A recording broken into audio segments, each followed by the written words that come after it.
Better put my phones on Do Not Disturb. Hi, Matt. Hey, happy Thursday. Happy 101st day. Happy May Day. Happy the beginning of the second 100 days. That's right. I'm sorry, ma'am? Started with a blast. It did, didn't it? It did, so to speak. All righty. I hear it's beautiful outside. I wouldn't know. Well, you know, we could do these outside. You know, we could. As a matter of fact, we could. Don't tempt me. Lincoln Memorial's close. It is, and then that beautiful garden atrium area that no one's in at the C Street entrance of this lovely building with a lovely statue. I'm recommending tables and umbrellas and chairs, vitamin D. Be a lot of that. All right, you guys. So thank you all very much for being here. Happy May. May Day, celebrated in a very different way in my world than the usual May Day. But yes, thank you everyone for being here. We do have an announcement here at the top as well, and let's get started, and then I'll be taking your questions. I won't answer all of them, but I'll be certainly taking them. We're going to try. That's always my effort. All righty, so as President Trump passes 100 days in office, he continues to deliver for the American people. President Trump has nominated, and the Senate has confirmed, more key foreign policy leadership positions in his first 100 days than during the same period of any of the last 4 administrations. On Tuesday, Tillman Fertitta has been confirmed by the Senate as our new ambassador designate to Italy and San Marino. Yesterday afternoon in the Oval Office, Secretary Rubio swore in Warren Stevens as the new U.S. ambassador to the United Kingdom. Thomas Barak also took the oath of office yesterday as the new U.S. ambassador to Turkey. And David Perdue took the oath of office yesterday as ambassador to the People's Republic of China. President Trump selected each of these talented individuals as his ambassadors to advance U.S. priorities in each of those countries. Yesterday, Treasury Secretary Bessent also announced the signing of a historic agreement to establish the U.S.-Ukraine Reconstruction Investment Fund. This economic partnership marks a significant milestone in U.S.-Ukraine relations. This initiative will attract private sector investment, create jobs, develop secure supply chains, and drive economic growth, providing a solid foundation for Ukraine's recovery from the war. President Trump envisioned this partnership between the American people and the Ukrainian people to show both sides' commitment to lasting peace and prosperity in Ukraine. With that in mind, President Trump and Secretary Rubio have identified Ambassador Julie Davis to serve as the chargé d'affaires in Kyiv during this critical moment as we move toward a peace agreement to stop the bloodshed. Ambassador Davis is a distinguished career member of the Senior Foreign Service, holding the rank of Minister Counselor. With a robust background in international diplomacy, she has served in pivotal roles over the last 30 years. Ambassador Davis is currently serving as the United States Ambassador to Cyprus, a position she has held since February 2023. This moment in time is one that calls for the department's best, and Ambassador Davis is the President and Secretary's choice. Also, a quick point of personal privilege. In 100 days, I and the spokesperson's office have had 100 press engagements. This is on top of the Secretary's unprecedented transparency in interviews, gaggles, and other press. The Trump administration is, as we now can tell, the most transparent administration in history. And this matters because it allows the American people to not just see what's going on, but which they, of course, deserve, but to be a genuine part of it. It's also a reminder to all of us who is in charge here. The American people tapped President Donald Trump to represent them in this historic endeavor. And with that, I will take as many of your questions as I possibly can. Yes. Do you want to do? Yeah, well, let's do it. We'll talk to Andrea Mitchell. Yes, ma'am. Would the secretary consider a request from the president to replace Mike Walls temporarily or in another fashion, if that is something that the president thinks would be good for the country? Is that something that the secretary would consider? I'm not going to jump ahead of thinking what the secretary might say or do in any context. What we do know is that the president is, in fact, the one who is running this country. It is his leadership and vision that has set the tone and the trajectory and the policy. He has put together a cabinet that understands and operates within a commitment to the nature of the president's vision. And we do know, of course, within all aspects of this, especially with foreign policy, there has been tremendous success in our foreign policy, and of course it continues. And that is a dynamic that's not going to change, but is a result of President Trump's vision and his day-to-day work in making the situation possible and functional. And of course, I would say certainly with what we've done in 100 days with getting people to the table, the nature of what is happening with the Houthis, the fact that Iran is at the table. It is a tremendously successful foreign policy, and whatever the president decides, it will be successful. Tammy, All right, sorry. now, so we've got a lot of activity down here in the first row. Let me just read Something that's just come out from the president. Yeah. So All right, great, You're already- terrific, terrific. The president has just written on Truth Social that Mike Waltz is going to become the new U.S. ambassador to the United Nations. Well, there Therefore, you no go. longer the National Security Advisor. Fabulous. And in addition to that, he says that in the interim, Secretary of State Marco Rubio will serve as National Security Advisor while continuing his strong leadership at the State Department. Do you know how long he's going to be serving in both roles? It is clear that I just heard this from you. This is the magic. Well, I have some insights as to the potential of certain things that might happen. But when the president, and this of course is all presidential decisions, right? So I'm with the State Department. It is, as I think would be clear to all of you, you don't want to get ahead of your skis in drawing conclusions or speculating about what may occur. And you can have a general sense of what's possible, and then you see that manifest usually. But I think the one thing I've learned is that things don't happen until the president says they're going to happen. So the fact that is, which was obviously Truth Social. Yeah, so that is the miracle of modern technology and the social media. So that is an exciting moment here. I think that, as I know, Secretary Rubio, this is a man who, as I think you all know, has worn several hats from day one in managing the nature of what's happened here at the State Department, at USAID. He's someone who is well known by the president. The president makes perfect assessments about who would implement his agenda. And in this case, he's chosen certainly the secretary and Mr. Waltz to facilitate his agenda moving forward. Not entirely surprising, I have to say, and good news for the American people. You said you had some insights that this might happen. Could you just Well, I elaborate think on that a little bit? No, I can't. But thanks for asking. Do you tell us how from the insights that you do have, knowing the secretary Sure. and knowing this building, how do you see this working? And what advantages do you see with Secretary Rubio's experience in this new role? Well, and also his experience certainly in the Senate for so long. He knows everyone in the city. He knows how the city and how the departments, how the government works. He has a great connection, certainly as a senator, with his constituents here in this building, with the people who work in this building, and with the American people now as they get to know him. So his experience also, really, we've seen him be at the White House several times a week.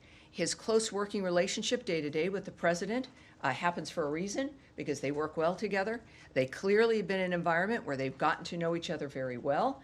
And we've seen the secretary operate we have to admit, these last 100 days, it's like hanging on to a freaking bullet train. I mean, it is a fast dynamic with people who have a journey that is set with a goal that has been determined, and it's staffed with men and women who understand what the agenda is and how to get it done.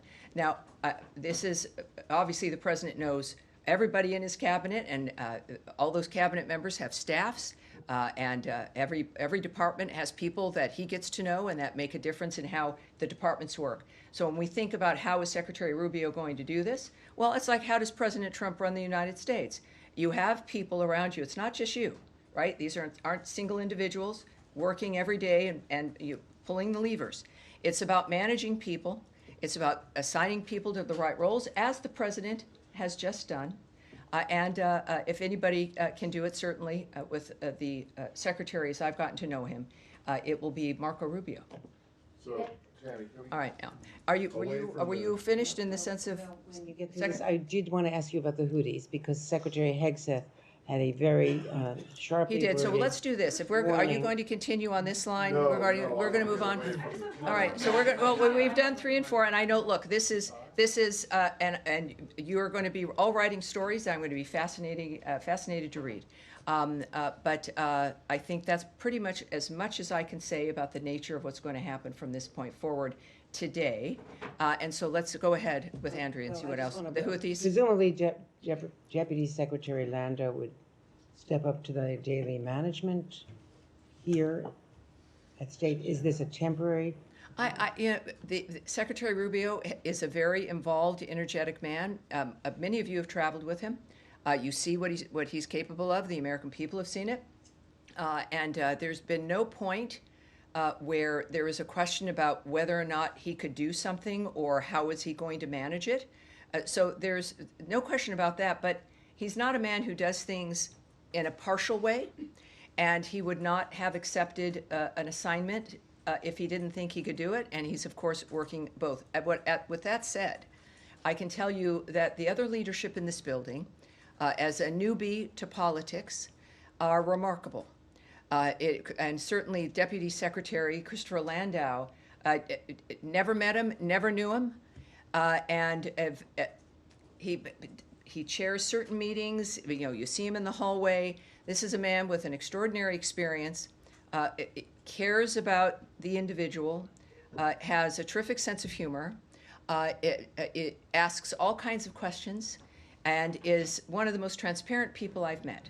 He's also very, very good at his job with the diplomatic aspect and moving policy forward. He's a remarkable person.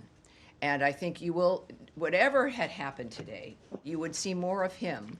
And there's dozens of people in a framework of leadership in this building that have made me comfortable to accept this job, to be in this job, to speak to you in this manner. And the Deputy Secretary is one of them, but there are dozens of others as well who Do you see this I as have a faith in. Kissinger model, who is the only other president that I know of who has done both the State Department and... Well, I guess we're going to have another one. All righty. Now, Matt, let's go. No, wait. Just Humaira. let them go. Oh, Because I don't think You're gonna have anything to say. So, Based on the insight that you have, do you have any indication when Secretary would have received the call from the president this morning, last night? Anything? no, I can't reveal the nature of the details of any exchanges like that. All right, so now, yes, back to you in a moment. Matt is, you're not ready? He's relaxing at this point. All right, that's fine. That helps me know where we need to go. Yes, go ahead, dear. Can you help us understand why this reshuffle is happening, or what it says about the administration's policy priorities that these moves are taking place? I think what it says is what his first term said to people, is this is a man who is very active, day-to-day, involved, knows what he wants to accomplish. Things also sometimes change. I'm not going to guess at the decisions President Trump makes. What we do know is the results of those decisions. And I've said a few times in this room, as people try to look at the minutia of necessarily the why or how many of one thing or a piece of gossip in a newspaper, that what really matters is the end result and what gets delivered. And I think that it is, for all of us, whether it's any kind of business, is being able to be flexible in a dynamic, in a moment when you feel the need to be flexible. Clearly, this is the president's decision, and he made it for a reason, and I trust him, and the American people will see the results. All right, yeah, go ahead, please. Well, now, right after him now, we'll continue, sir. Go ahead. Go ahead, thank you. Thanks so much. In light of your topper on Ukraine minerals deal, I have two Yes. questions. May I please get your response to Russian reaction? As you know, Medvedev criticized the president for a deal and called Ukraine, quote unquote, a nation that will soon disappear. I'm not going to comment on that particular remark. What we do know from this deal and what the president has said and what has been made clear now in this arrangement is that it cements a partnership, an economic partnership between the United States and Ukraine. And it is something that also speaks to the nature of how Ukraine will rebuild after this catastrophe. It is a terrific deal. I think that it is, and again, it's the U.S.-Ukraine Reconstruction Investment Fund, and it involves much more than just the critical minerals.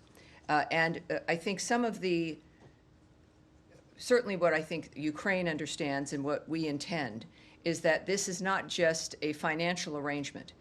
This is a bonding between two countries that will make a difference for a nation, certainly in Ukraine's situation where they have a friend, and the rest of the world will notice that when you have a friend like the United States and when we are in business with you and in your nation, it creates a stronger national security for everyone involved. And certainly in this case, when it comes to the profits that are generated, that is then reinvested into Ukraine for the rebuilding dynamic that is going to obviously have to happen.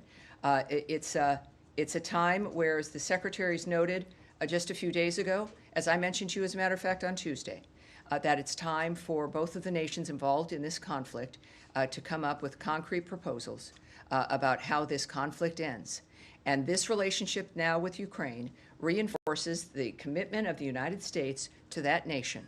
It's for the world, it's better off. It also reminds the American people and the world that support of another country can take many forms, and that national security can be reinforced in many different ways. And that's what this arrangement accomplishes. And on that line, Tammy, the president last week was explicitly clear when he posted out a clear message to Putin saying, Vladimir, stop. Is there any disappointment on your end that Vladimir has not stopped?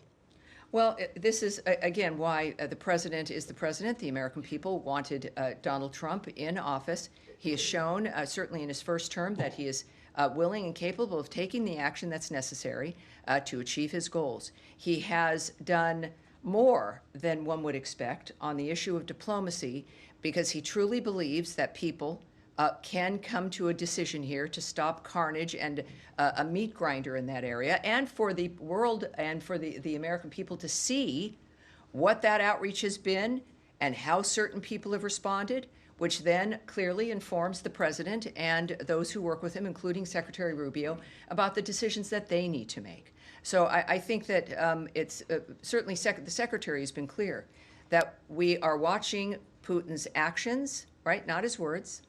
And in the process, he's refined a very specific timeline. Weeks ago, it was weeks. A few days ago, it was days, that this would be a pivotal week. And look at that, it has been. All right. Yes, yes, sir. Thank you very much, Tammy. Last week, I had the opportunity to attend the Kurdistan National Prayer Breakfast in Erbil, which was attended by 800 guests from around the world, particularly from the U.S. My question is, what is your view of such an event and of religion's freedom in the Kurdistan more broadly? I have many opinions about that, which I can't speak about here, of course, at this podium. So on the issue of the event, if we want some answers and some commentary from the State Department, we'll send that away for you, but we'll take it from there. Here we go. Sean? Sure. Thanks to change topics. India, Pakistan. Yeah. The secretary made calls yesterday to the Indian External Affairs Minister and the Pakistani Prime Minister. I know you issued readouts of that, but what's your take on how things have gone since then? Were there asks of the two sides? Do you think his calls for de-escalation have been taken to heart? Again, the details of what has transpired in those conversations, spoke with the foreign ministers of both countries, of course, but we've also spoken to not just the secretary, but there's been communication at all levels in that regard. And there is a few more things, though, that I do have for you, and I want to make sure I get to them as we watch this unfold. It's not unfamiliar to us regarding the region. Obviously, it does continue to evolve, right? That's something we've all seen. We are monitoring closely. Yesterday, for those of you who were unaware of this, the Secretary spoke with Indian External Affairs Minister Jay Shankar and Pakistani Prime Minister Sharif. As the President articulated to Prime Minister Modi last week, the United States stands strong with India against terrorism, and Prime Minister Modi has our full support. The Secretary encouraged both countries to work toward a responsible solution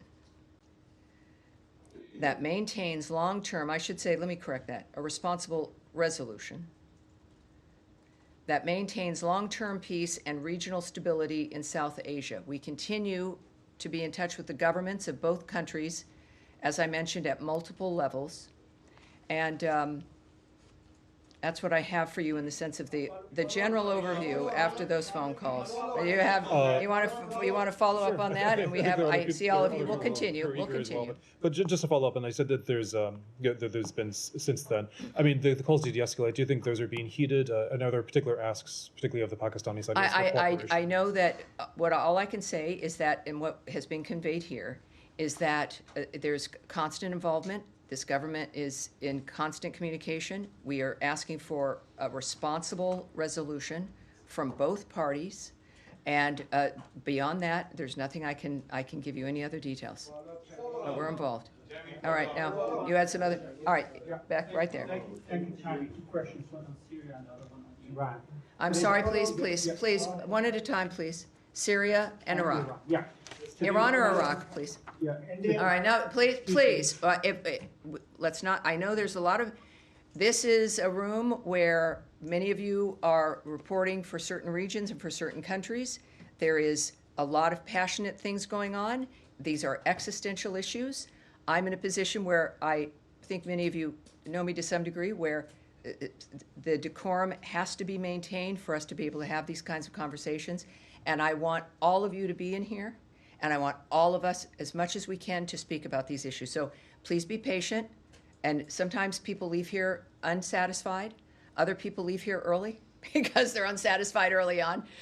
But we are doing our best, and I'm representing an entity that is working constantly on the issues you all care about, and that everyone watching around the world cares about. So let's proceed here. Yes, sir. No, let's not continue with the interruptions. For the sake of your colleagues, let's take some time and allow your colleagues to participate here. Thank you. Go ahead. Yeah, thank you so much, Tammy. Let's start with Iran. Today, the Omani foreign minister announced that the fourth round of the indirect talks with Iran has been postponed. Can you confirm that it's postponed or it's canceled? And then what would you have to share on this with us? And the second one, do you have any reactions about the sectarian violence against the Syrian Jewish population with 2 days of deadly clashes near Damascus? Has left over 100. I can speak to both of those. This is what I can say about Iran, is that the United States was never confirmed to be participating in a fourth round of talks with Iran, which people had believed were Saturday in Rome, despite what there had been some reports. The timing and the venue had yet to be confirmed. I think, again, I would say this is a fluid situation, and I'm obviously saying things to you that are somewhat indistinct, but we expect another round of talks that will take place in the near future. So those details, that's what I have here, is that's what I can tell you. And we aren't, though, going, of course, as you might imagine, going to get into the details of any of the negotiations themselves. And that was about, of course, the sectarian violence in Syria. Yes. So let's get to this here. As we always are in these regions, we're closely monitoring, so we're aware of this, to say the least, including the recent violence against members of the Druze community, so that we are watching that for sure. We urge the interim authorities to hold perpetrators of violence and civilian harm accountable for their actions and ensure the security of all Syrians, every single one of them. And it is, that's all I can say. That's all I can say on that. All right. All right. All right. Go. Yes, sir. Thank you, Tammy. Two questions for you. Number one, Trump administration, first term and second term, is a foundational part of foreign policy. We'll talk to anybody, whether inviting the Taliban to Camp David or King Jong-un or Putin or whoever. It's no secret the Syrians are here in the States for talks with a lot of people. Why is the Trump admin kind of tiptoeing around the subject of meeting with the Syrians this week? I don't think it's about tiptoeing. I think it's about what's appropriate. I can tell you that Department of State officials met on April 29th with the Syrian interim authorities in New York. But just like any meeting with anyone, we're not going to tell you the details of that. As a general matter, some of you might not know, but we don't comment on private diplomatic conversations. That would kind of ruin the point of them. We continue, though, we can tell you, to urge the interim authorities to choose policies that reinforce stability for Syria's citizens, assure peace with Syria's neighbors, develop Syria's economy, and result in good faith cooperation with the international community. And any future normalization of relations or lifting of sanctions, as an example, which we are asked a lot at this podium, will depend on the interim authorities' actions and positive response to the specific confidence-building measures we have communicated.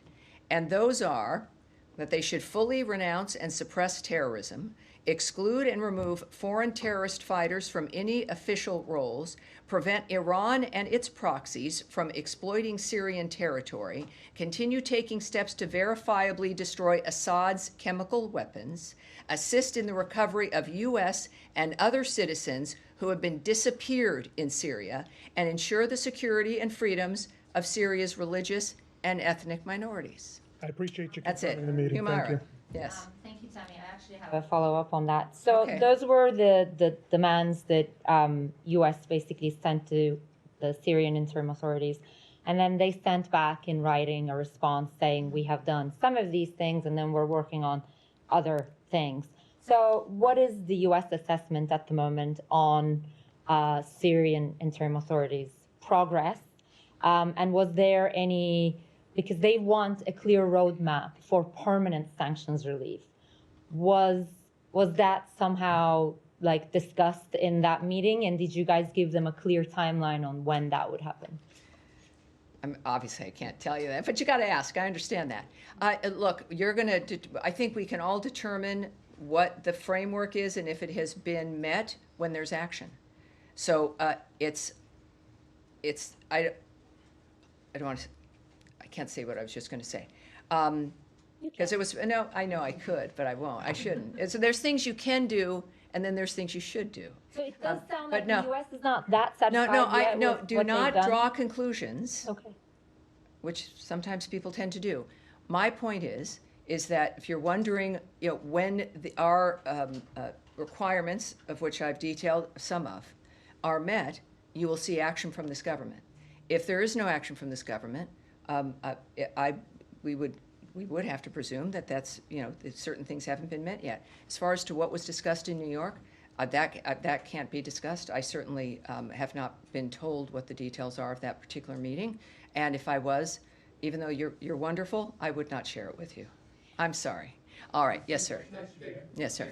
Yes. No. But yes, in the white shirt. Yes, sir. I'll move to Gaza if you don't mind. Of course, please, sure, certainly. For 2 months now, there have been a blockade of Gaza, that no aid is coming in from the Israelis. There are so many reasons for that, I understand. But the president a few days ago said that food and medicine should enter Gaza. Yes, he did. He said more than that, even. Yeah. But the Israelis are not, doesn't seem that they are listening yet. I mean, food is still not there. There is a lot of signs inside Gaza, according to a lot of international organizations, a sign of famine growing in Gaza. Fear of famine is growing in Gaza. Whether the administration is doing more to push or pressure the Israelis to allow. Obviously, at this point, we've, as I've noted, we've always we have a policy. We want the aid to resume. We want humanitarian supplies and assistance to resume, as long as it can be safely moved in and there's no looting and people aren't getting mugged and it's not being stolen. And I mean, there are some standards about when you're going to send somebody into essentially a war zone. And I don't think that's a very high bar. At the same time, what are we doing? Well, the President of the United States is engaging in this as well. We have wonderful envoys, people who have changed the world and saved people's lives and get the impossible done. And then you have Donald Trump, who said in more detail, I have it for you here. He said regarding Gaza, we've got to be good to Gaza. These people are suffering. There is a very big need for medicine, food, and we are taking care of it. How that is manifesting, and we talked about this a little bit on Tuesday, I can't give you those details. But when the President of the United States is describing and effectively announcing that action is being taken, and especially this president, you know that is happening. The details of which I can't share with you. I know that, of course, we stand with Israel. They are one of our greatest allies. Our relationship with them is excellent, and we work with them and support them in what their needs are. But in this case, I think we have the best answer regarding the attitude of the United States, and that comes from President Trump. Yes, sir. Behind you, sir. Behind you, sir. Yes, behind you, sir. Sir, this is not going to. No, Saeed. We will. Please. I've never had to do it, Saeed. I've never had to do it, and I will do it, Saeed.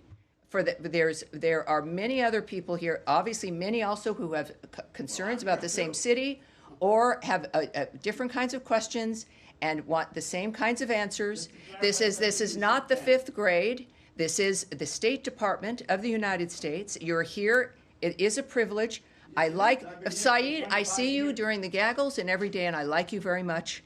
And I understand your passion. But you are not directing this conversation or this room.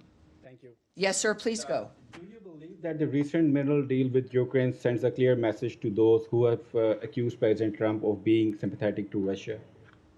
Yeah, I think that there's a lot of media that goes on when you're dealing with issues of negotiations. The answer, of course, is not to not speak to people. And that was the idea and the theory for the last administration, where Russia wasn't spoken to for at least 3 years. And so even a lot of heat of the idea of speaking to Putin. There was a lot of heat when he went to visit Kim Jong-un. But Secretary Rubio is very similar when it comes to what President Trump's view is that people have to be spoken with, face to face, one-on-one. That diplomacy is about human beings making arrangements, talking about things, finding a common ground.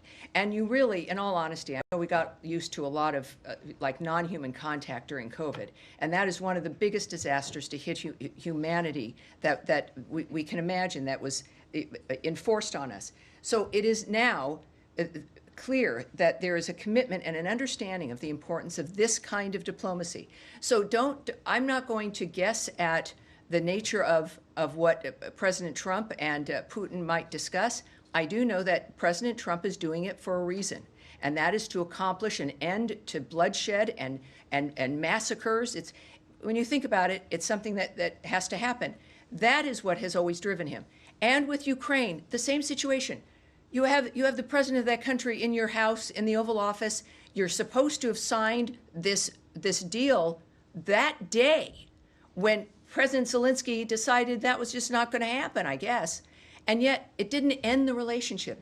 They meet in Rome. They sit down with each other. And then this happens again. We know this is important to all of us and to those men and the women as well involved in these negotiations. But it is something that is with a goal to solve something.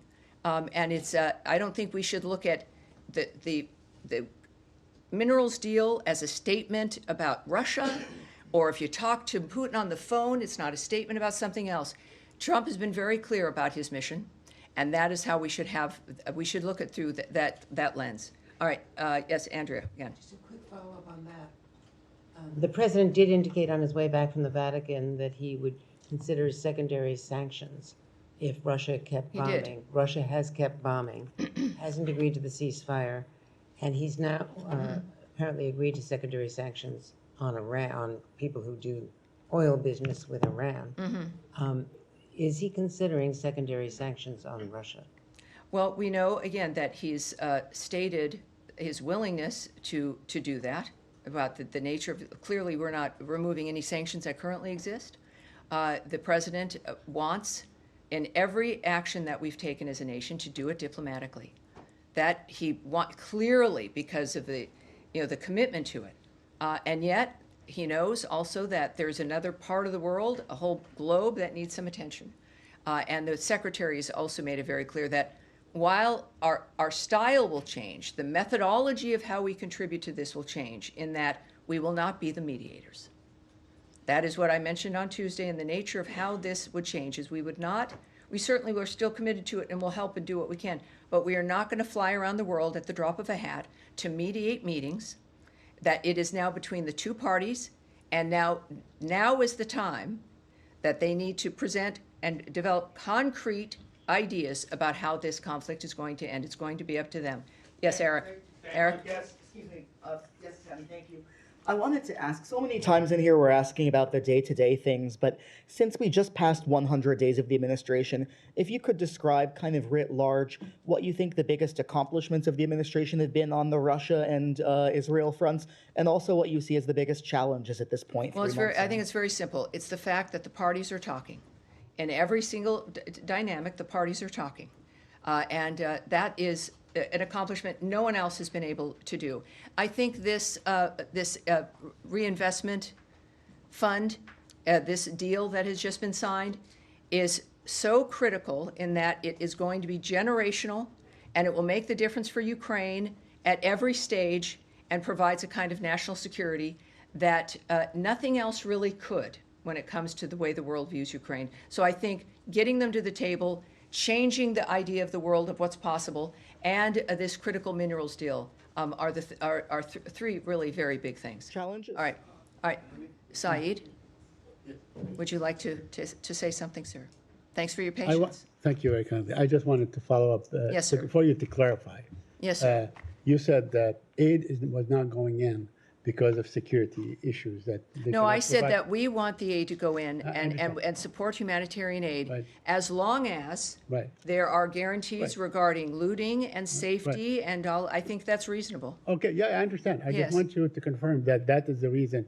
Well, I'm not saying, no, I'm describing our standard. Right, I'm I not giving understand. you a reason for something, Right, sir. because in the past, when the war was full scale, let's say before the ceasefire, aid was still going in, and security was provided for the aid to be distributed properly and so on. So there is basically, like a pattern for that. There is There's system ways, and there's agenda for ways, that. Yeah, yes.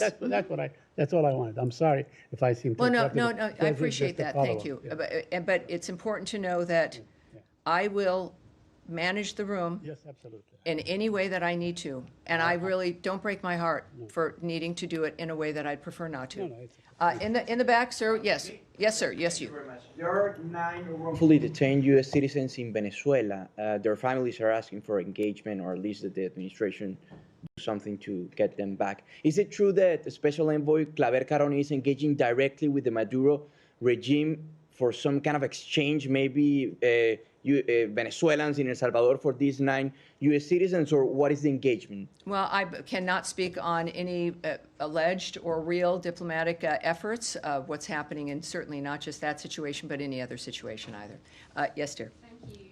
Related to 100 days and so wrongful detention. Yesterday, the secretary, he said, quote, the first 100 days of the 47th presidency, 47 wrongfully detained Americans have been returned to the United States thanks to the president's leadership.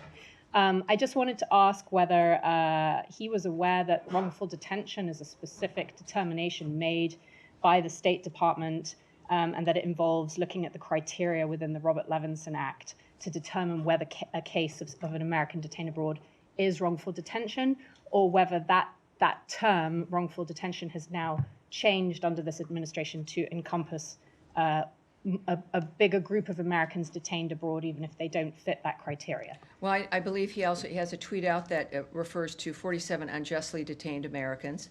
And so that's what I'll speak to here. And that is, of course, a correct number. It will be higher, I believe, soon, including in Afghanistan, Russia, and Venezuela through diplomatic efforts. These are huge wins for the United States. And it is because of President Trump's leadership.